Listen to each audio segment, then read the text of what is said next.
Halo, selamat datang kembali di channel saya. Masih di tutorial cara membuat aplikasi toko online. Di video sebelumnya kita sudah berhasil membuat fungsi untuk create produk pada backend kita. Terus kita juga sudah membuat API untuk get produknya, tapi ya API sederhana lah kayak gitu. Karena nanti ada yang lebih advance lagi, artinya ada pengelompokan tersendiri. Misal produknya nanti dikelompokkan per apa kayak gitu. Nah, untuk pada API kali ini kita kemarin hanya kita get semua atau kita ambil semua datanya kayak gitu. Oh ya, di sini untuk produknya saya sudah inputkan semuanya, gambar-gambarnya pun juga udah gambar sebenarnya. Terus yang data sebelumnya itu saya hapus semua karena di sini kita belum ada apa namanya tombol untuk menghapus produknya. Jadi teman-teman kalau mau menghapus produknya masuk aja pada bagian tabel produk, terus di sini ada delete manual. Jadi misal mau hapus semua ya tinggal di check all terus delete. Kalau mau dihapus beberapa ya tinggal satu dua checklist satu dua produk aja terus di delete kayak gitu. Karena belum ada fungsi untuk delete, nanti untuk fungsi untuk delete kita akan rubah di tutorial selanjutnya. Di sini kita akan coba dulu untuk bagaimana caranya menampilkan produk yang ada di dalam sini ke dalam project Android kita di sini di fragment home sini.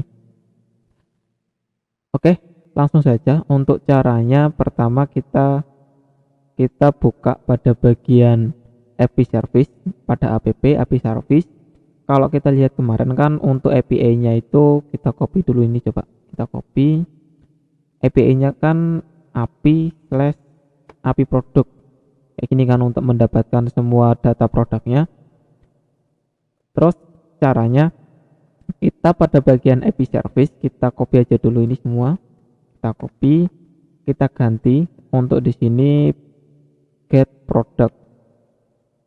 Terserah sih untuk penamaan ini enggak ada aturan khusus. Terus untuk form ini kita hapus karena emang enggak perlu. Untuk metodenya kita ganti get, getnya gede semua, get kayak gini. Terus untuk value nya kita ganti sesuai yang di belakangnya. Kalau sebelumnya kan untuk login ya login, untuk register, dan ini untuk kita get produk berarti kita ambil yang produk ini, kita ganti produk. Terus kita nggak perlu fieldnya karena emang kita nggak ngirim apa-apa, cukup get gitu aja. Terus pada bagian respon model, di bagian respon model ini ada, kita harus tambahkan satu lagi. Kalau di sini kita lihat sebentar, ini kan variabelnya produk, jadi kita tambahkan, kita membuat suatu model, satu lagi model untuk menampung informasi-informasi ini. Kita kembali ke Android Studio, kita membuat model baru. Pada bagian model, oh di sini udah ada ya produk ini. Jadi ini kita panggil aja di dalam respon modelnya. Kita var produk. Untuk penamaannya harus sesuai dengan variabel yang ada di dalam sini ya. Di sini produk, berarti di dalam sini juga produk, sama dengan kita case dia menjadi produk produk ini yang model kita ini. Terus kita buka produknya ini. Sebenarnya saya itu lebih suka pakai Java ya untuk modelnya. Jadi ini akan saya ubah aja menjadi Java, jadi nggak perlu pakai Kotlin. Ada alasan tertentu yang gimana ya menjelaskannya. Ini kita klik kanan aja dulu, klik kanan Java, kita ganti produk, depannya huruf besar jangan lupa. Udah kayak gini, sama aja sih, nggak ada sebenarnya, nggak ada bedanya, tapi ada untuk pribadi sendiri sih, untuk saya pribadi sendiri. Jadi ya terserah teman-teman mau pakai Java atau pakai Kotlin nggak apa-apa. Kalau saya ada alasan tertentu yang nggak bisa saya jelaskan, gimana ya menjelaskannya. Ini jangan lupa kasih serializable implement. Kalau di Kotlin kan kita tinggal tambahkan titik dua, tapi kalau di Java harus ditulis implement serializable. Udah kayak gini. Terus kita masukkan informasi-informasi ini. Jangan lupa ya, ini untuk ID harus apa namanya, integer, selebihnya untuk kategori ID integer, selebihnya string semua. Ini saya copy. Oke, di sini sudah saya tambahkan untuk informasi-informasi variabelnya. Saya skip aja. Pada intinya kita hanya menambahkan informasi ID, nama, harga, deskripsi sesuai yang ada di dalam sini. Jadi harus sama. Kalau misal tipenya integer ya diganti integer, kalau string kayak gini. Jadi untuk ID integer, untuk kategori ID juga integer, terus selebihnya string. Jangan lupa di depannya itu dikasih public. Kalau pada Kotlin kita nggak perlu, tapi untuk Java kita perlu menambahkan public. Kalau misal teman-teman mau mengikuti saya pakai Java, kalau pakai Kotlin ya nggak perlu dikasih public di depannya. Kayak gitu. Udah, pada bagian model cukup. Terus kita beralih ke home fragment. Home fragment kita klik, kita buka, terus kita akan coba ngeget. Di sini ada errornya kenapa di sini harusnya name.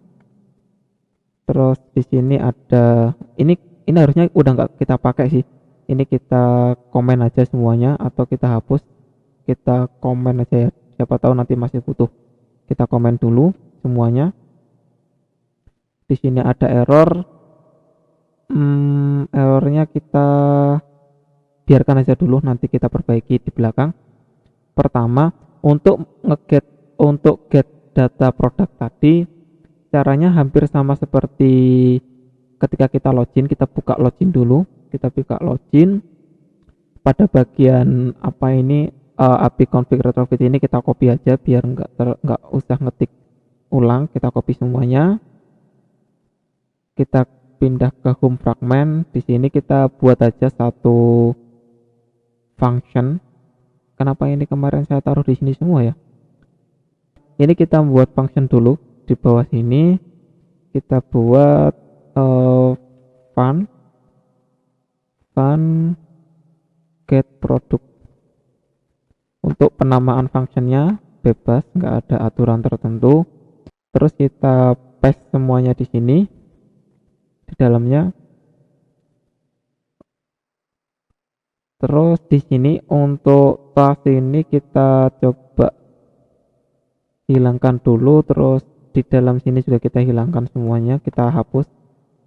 Untuk pada bagian login ini kita ganti menjadi get product. Terus untuk isian di dalamnya kita hapus karena kita nggak ngirim data apapun, cukup get product gini aja. Terus kita panggil get productnya di dalam sini. Bebas sih. Ini saya rapikan dulu aja ya biar nggak semua itu di dalam onCreate. Saya rapikan dulu. Kita buat fungsi fun init view.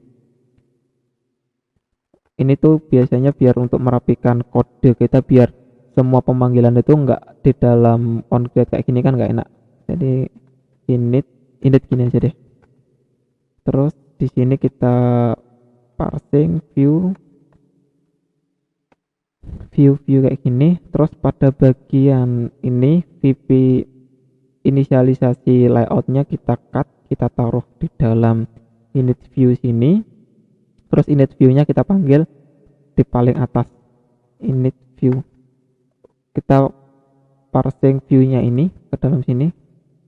Nah kayak gini udah. Terus ini untuk display, ini kan fungsi untuk menampilkan data ya. Jadi kita buat dia, misal kita buat fungsi baru display produk kayak gini. Oke, kita cut semuanya, kita taruh di dalam display produk. Nah kayak gini.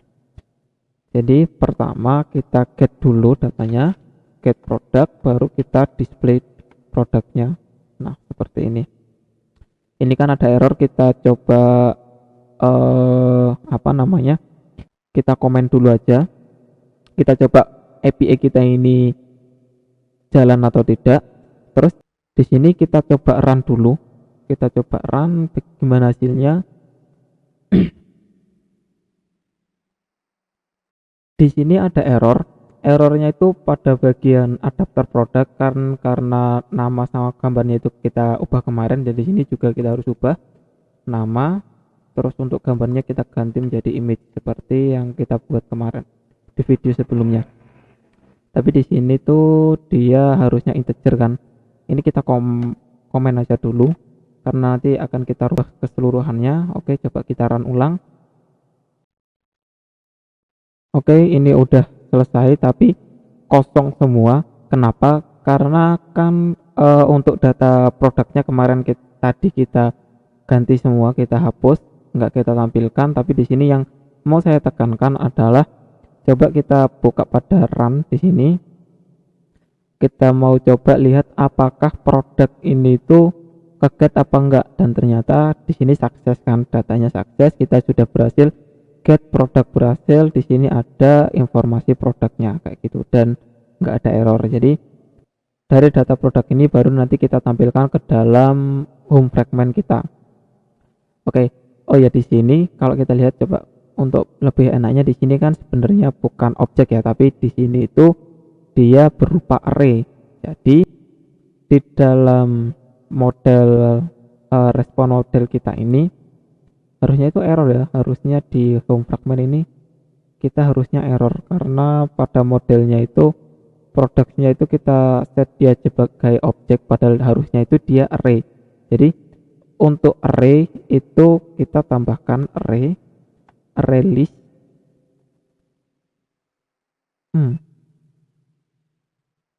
Ya, array list kayak gini, terus kita masukkan bukan ini Kotlin ya. Kalau Kotlin, jadi di sini kita inisialisasikan dia sebagai array list. Terus array apa? Array produk. Di sini kita buat array list kayak gini. Nah, oke, sip. Kita rubah pada bagian respon modelnya untuk produknya itu seperti ini, array list produk sama dengan array list. Terus pada bagian home fragment di sini ini kita close saja semuanya dulu. Kita buat variabel global di sini, bisa private var list atau list produk lah. List produk kita buat dia sebagai array list. Array apa? Array produk terus sama dengan array list kayak gini. Ini artinya kita membuat array baru. Terus setelah itu kita buat list produk ini, kita ambil datanya, kita ganti dengan list produk yang kita dapatkan dari API. Caranya kita buat dia list. Oh ya, gini dulu. Jika respon, kita cek dulu responnya seperti sebelumnya. Pada bagian login kita buat file res sama dengan respon body, respon dot body kayak gini. Terus res dot success sama dengan 1. Ini kita tambahkan tanda seru. Jika sama dengan 1 berarti ada data yang kita dapatkan, ada respon kita berhasil dari API. Kita ganti list product sama dengan res.product. Nah, dari sini berarti dari kode ini kita ngambil data dari API tadi, kita taruh di dalam list product. Nah, kalau kita udah mendapatkan list produknya, baru kita tampilkan, harusnya baru kita panggil, baru kita tampilkan kayak gitu. Kita panggil ini, kita hapus, kita ganti ke dalam sini. Yang kita tampilkan di sini, misal di sini ya, ini kita uncomment semua. Di sini baru untuk array produknya itu kita ganti list product semua, list product. Nah, seperti ini. Oke, coba kita run ulang gimana hasilnya. Nah, di sini sudah muncul informasi dari data kita. Misal di sini kan ada HPNV. Kalau coba kita lihat pada bagian API saya, pertama HP Envy 13 bla bla bla, harganya 14.900.000 bla bla bla ini. Nah, sama kan? Yang kedua HP Envy X360 laptop bla bla bla, terus harganya 17.900.000 bla bla bla ini. Kayak gitu. Nah, di sini kita sudah berhasil menampilkan data yang kita dapatkan dari API ke dalam Android Studio kita. Tapi masalahnya di sini kan untuk harganya masih kayak gini. Terus harganya itu ya kita buat seperti yang ada di sini lah, ada RP bla bla bla kayak gini. Terus pada bagian gambarnya juga belum muncul. Caranya untuk menampilkan gambarnya bagaimana? Caranya kita butuh library baru. Library-nya itu namanya Picasso. Nah, untuk menambahkannya kita beralih ke build Gradle di app-nya, kita tambahkan di bawah sini image ini, kita komen aja image display image. Enggak harus sih untuk ini, tapi cuma biar teman-teman tahu aja ya, biar kayak apa sih namanya ya, kayak buat catatan aja. Nah, teman-teman tambahkan ini, untuk nanti akan saya tuliskan di deskripsi, jadi nggak perlu ngetik satu-satu. Terus jangan lupa disinkronisasi, tunggu aja sampai selesai. Di sini saya sudah selesai. Terus kita kembali pada home fragment. Di dalam home fragment ini kan kita punya adapter produk. Kita buka adapter produknya, adapter produk di sini. Pada bagian ini kan kita set image resource kan. Jadi di sini kita nggak menggunakan ini lagi, tapi kita akan menggunakan library tadi Picasso. Kita panggil dulu Picasso.get. Setelah itu enter dot, satu lagi kita load, kalau nggak salah ya load. Kita load apa? Yang kita load adalah informasi image-nya. Jadi di sini kan kalau kita lihat di sini kita dapat ini adalah nama file yang saya punya. Terus nama filenya itu kita load ke di dalam URL sendiri kan. URL-nya itu di tutorial sebelumnya itu kalau nggak salah di sini storage kayak gini kan. Storage produk, terus baru nama filenya kayak gini. Nah, seperti ini kan. Jadi kita akan copy ini semua, tapi untuk localhost-nya itu seperti yang saya bilang harus berupa IP address yang teman-teman punya. Jadi ini kita copy aja dulu, kita sematkan ke dalam sini, kita buat variabel baru, misal file image gini aja, image sama dengan ini harus berupa string. Terus untuk HTTP localhost-nya ini kita ganti API IP yang teman-teman punya. Kalau di sini kan di kasus saya adalah ini kan, IP address-nya itu ini, terus kita ganti di sini. Nah, seperti ini. Terus kita tambahkan di sini plus apa? Data image yang kita punya. Nah, seperti ini. Jadi terus image ini baru kita masukkan ke dalam load. Nah, seperti ini. Oke, sudah. Setelah itu enter dot, kita bisa atur juga placeholder-nya. Placeholder itu kayak ini. Kita coba lihat item produk. Di dalam item produk ini kan kita ada gambar defaultnya lah, istilahnya itu. Kita coba buka di sini. Untuk gambar defaultnya itu saya pakai drawable produk ini. Jadi di sini juga kita akan atur. Jadi ketika nanti ada error atau apa, placeholdernya itu pertama kita r.drawable produk kita. Terus ketika nanti error, ini kita copy dulu. Misal nanti error, biasanya kita juga bisa tambahkan, misal kita kasih gambar tersendiri, misal gambarnya, misal ini datanya itu nggak ada ya, jadi kan nanti dari Picasso ini akan mendeteksi bahwa nggak ada gambar, jadi errornya itu akan diganti menjadi gambar produk ini. Kita set dot into. Nah di sini kalau kita lihat informasinya adalah target di sini adalah kita mau set gambar ini kemana. Kita set gambar ini ke dalam folder produk kayak ini, kita masukkan aja folder produk. Nah seperti ini udah.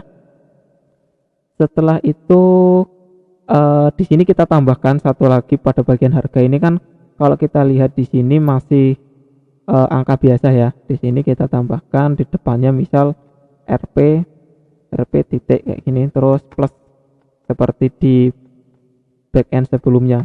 Oke, coba kita run. Nanti di sini kita akan coba ubah pada bagian ini itu menjadi harga ini menjadi format number, tapi di sini kita coba run dulu.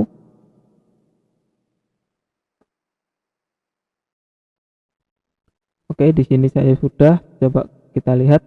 Nah, gambarnya sudah load seperti ya seperti seharusnya. Ini gambar-gambar dari produk saya. Terus untuk RP-nya juga udah ada, tapi di sini belum ada titik-titik untuk ribuannya. Nah, kita akan coba tambahkan. Caranya hampir sama seperti yang di PHP sih. Kita ketikkan di depannya number format dot, kita pilih get currency instant ini, terus kita di dalamnya kita masukkan lokal kita definisikan bahwa ini Indonesia INID kalau nggak salah ide ya. Setelah itu di sini kita titik format. Apa yang kita format adalah data harga ini kita copy aja semua, kita hapus untuk RP-nya karena kita nggak perlu. Tapi kalau di sini kalau kita lihat sebenarnya isinya itu harus berupa number harusnya itu. Jadi di sini kita cache dulu karena untuk harganya ini kan berupa string, sedangkan yang kita masukkan di dalam sini tuh harus berupa integer. Jadi kita rubah dulu menjadi integer. Caranya integer dot value of, kita masukkan data harga tadi. Nah seperti ini, agak panjang ya, lebih panjang dari yang ada di PHP. Jadi intinya untuk kode yang panjang dan nggak jelas ini, jelas sih sebenarnya, itu adalah kode untuk merubah format yang tadinya hanya berupa angka menjadi currency atau ya kayak rupiah gitulah untuk format keuangan kayak gitu. Coba kita run ulang.